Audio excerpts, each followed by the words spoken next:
Guys, doctor Devendra Rathore here. Welcome to modern health and nutrition. बात करेंगे आज covid vaccine during the pregnancy. ठीक है, अक्सर अभी भी काफ़ी सारी प्रेग्नेंट महिलाएं अभी भी वैक्सीन लेने से डर रही हैं और इसी विषय में जब हमने स्टडीज़ देखी है कि प्रेगनेंसी में वैक्सीन लेना सेफ़ है नहीं है, क्या रिस्क हो सकती है, क्या चीज़ें हो सकती है, आज उसी विषय पर हम पूरी चर्चा करेंगे। तो अगर आप चैनल पर नए हैं तो सब्सक्राइब कर लीजिए और बेल नोटिफिकेशन दबा दीजिए ताकि आने वाली अपडेट आपको मिलती रहे।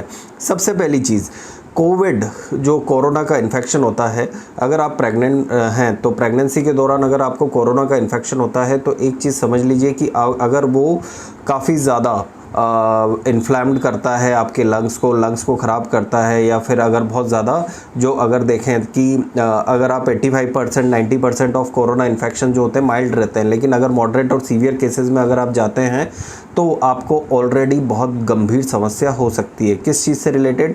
लंग्स से रिलेटेड। लंग्स जो होते हैं, महिलाएं जो प्रेगनेंसी में, महिलाओं का एब्डोमेन जो रहता है, हमारा डायफ्राम ऑलरेडी ऊपर आ जाता है। ठीक है, उस कारण से और एक चीज़ देखने को मिलती है कि सांस लेने में, उन्हें बेली से सांस लेने में थोड़ी प्रॉब्लम होती है।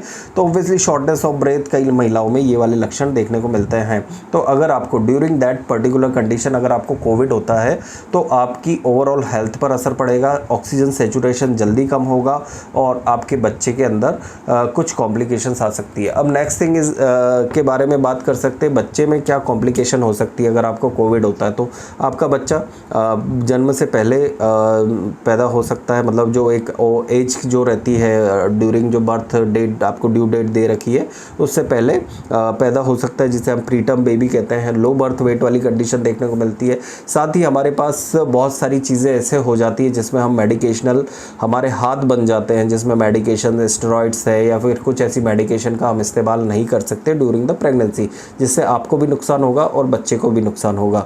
ठीक है, अब बात करते हैं वैक्सीन लेना कितना सेफ़ है इस वाली कंडीशन में और कितना अनसेफ है। ठीक है, तो पहली चीज़, अभी तक ऐसा केसेस देखने को नहीं मिला है कि वैक्सीन लेने के बाद किसी महिला को कोई ऐसी आउटकम आया हो या मिसकैरेज हुआ हो या फिर बच्चे को कोई तकलीफ हुई हो। ठीक है, वैक्सीन का काम क्या होता है? वैक्सीन पहला वायरल वेक्टर वैक्सीन है, वायरल वेक्टर है, उसको हमारी बॉडी के अंदर इंसर्ट करता है, वो एंटीबॉडी बनाता है। और सेकंड वाला जो कोवैक्सीन जो लगाया जा रहा है, एक डेड वायरस है, होल वायरस है। अब दोनों वैक्सीन में से अगर सजेस्ट करें कि कौन सा बेस्ट है तो क्या है, तो हम ज़्यादातर महिलाओं को कोवैक्सीन की सलाह देते हैं, कुछ लोग कोविशील्ड की सलाह देते हैं। ठीक है, मेरी पर्सनल राय यहाँ पर मैं व्यक्त नहीं कर सकता हूँ। ठीक है, इस यहाँ पर ठीक है, लेकिन आपका वैक्सीन, दोनों वैक्सीन में से कोई सा भी आप वैक्सीन लगा सकते हो, सेफ़ है। कोवैक्सीन के साथ ये मतलब एडवांटेज है कि वो आपको शॉर्ट ड्यूरेशन में आपको दोनों वैक्सीन लग जाते हैं। ठीक है, अब आप बात करेंगे कि अगर कोई रिएक्शन होती है, क्या चांसेस हैं रिएक्शन के, क्या सेफ़ है, कितना सेफ़ है। तो अगर हम बात करें तो जैसे ड्यूरिंग द प्रेगनेंसी आपने देखा होगा, प्रेगनेंसी से पहले कई बार रूबेला का वैक्सीन लगता है, फ्लू शॉट्स लगते हैं। ठीक है, वैक्सीन का काम क्या होता है? बॉडी के अंदर जाकर एंटीबॉडीज़ बनाना। वो आपके बच्चे के साथ छेड़खानी नहीं करेंगे या आपके यूटरस या फिर कोई ऐसी कोई प्रॉब्लम क्रिएट नहीं होगी। जनरलाइज्ड वीकनेस और फीवर जो रहता है नॉर्मल, वो उसके छोटे मोटे साइड इफ़ेक्ट्स वैक्सीन के देखने को मिलते हैं, जिसकी वजह से आपको थोड़ी बहुत 2-3 दिन की थकान लग सकती है। ठीक है, तो ऑब्वियसली आपको उसमें जो जनरल प्रोटोकॉल है उसके अकॉर्डिंग रेस्ट करना, उसके अलावा हमें और कुछ नहीं करना। तो ये एक जनरल प्रोटोकॉल है जिसे हमें फॉलो करना है।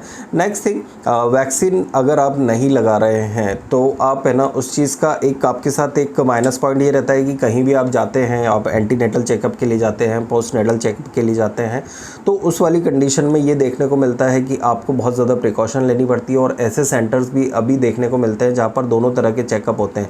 अब जैसे आप मान के चलो आप सोनोग्राफी के लिए गए तो ऑब्वियसली सोनोग्राफी के आसपास सिटी स्कैन सेंटर भी होगा। सिटी स्कैन वहाँ पर ऑब्वियसली कोविड के पेशेंट्स भी आते हैं, तो उस समय पर आपको वो कोविड कैचेस हो सकता है, तो उस कारण से भी आपको एक सेफ्टी और प्रिकॉशन मिल जाएगा। अगर आपको ऑन दैट टाइम कोविड होता भी है तो बहुत कम लक्षण जो सिम्टम्स होते हैं वो देखने को मिलेंगे। नेक्स्ट थिंग ये होती है कि कोविड अगर आपको होता है डिलीवरी के टाइम पर जब आपको कोविड होता है तो एक चीज़ आपको ये देखेगी कि इनहेरिटेड एक जो एंटीबॉडीज़ और इम्यूनिटी होती है जो कि बच्चे के अंदर ऑटोमेटिकली, अगर आप इम्यून हो तो बच्चे के अंदर भी थोड़ी बहुत इम्यूनिटी आ जाती है। ठीक है, तो वो वाली कंडीशन देखने को मिलेगी कि बच्चा न्यूबॉर्न बेबी रहेगा, वो शुरुआत से ही थोड़ा बहुत इम्यूनाइज्ड रहेगा कोविड के प्रति। ठीक है, तो ऑब्वियसली बेझिझक आप कोरोना वैक्सीन जो रहता है प्रेगनेंसी में ले सकते हैं। यहाँ इंदौर का डेटा आज ही मैंने पढ़ा था, उसके अकॉर्डिंग नियर अबाउट 3000 to 4000 महिलाएं हैं जिनके बारे में जहाँ तक मुझे याद है उन्होंने कोरोना का वैक्सीन लिया है ड्यूरिंग द प्रेगनेंसी, ठीक है। और जब भी हम सेंटर पर थे या सेंटर पे देखे हैं मैंने कई बार प्रेग्नेंट महिलाओं ने भी इजीली वैक्सीन लिया है, 6 month of pregnancy, 7 month of pregnancy, ठीक है। ड्यूरिंग दैट टाइम आप ले सकते हैं, ठीक है। और अगर आपको कुछ भी जानना है तो अपने गायनेकोलॉजिस्ट से संपर्क कर सकते हैं या फिर मुझसे कोई भी सवाल आप कमेंट सेक्शन में पूछ सकते हो। तो ये था मेरा view on pregnancy. During the pregnancy आप कोविड वैक्सीन ले सकते हैं और नहीं लेने का तो सवाल है ही नहीं। क्या अगर आपको कोविड होता है प्रेगनेंसी के दौरान तो क्या आपको प्रॉब्लम का सामना करना पड़ सकता है, ठीक है। तो उसी विषय पर था। होप सो ज़रूर पसंद आया होगा तो लाइक कर दीजिए, शेयर कर दीजिए और सब्सक्राइब कर दीजिए और ताकि आपको आने वाली अपडेट्स आपको मिलती रहे। और अगर आप कोई भी क्वेश्चन आप मुझसे पूछना चाहते हो तो कमेंट सेक्शन में आप पूछ सकते हो। इंस्टाग्राम पे फॉलो करके भी आप स्टोरी में टैग करके आप कोई भी क्वेश्चन पूछ सकते हो। Thank you so much guys. जय हिंद, जय भारत।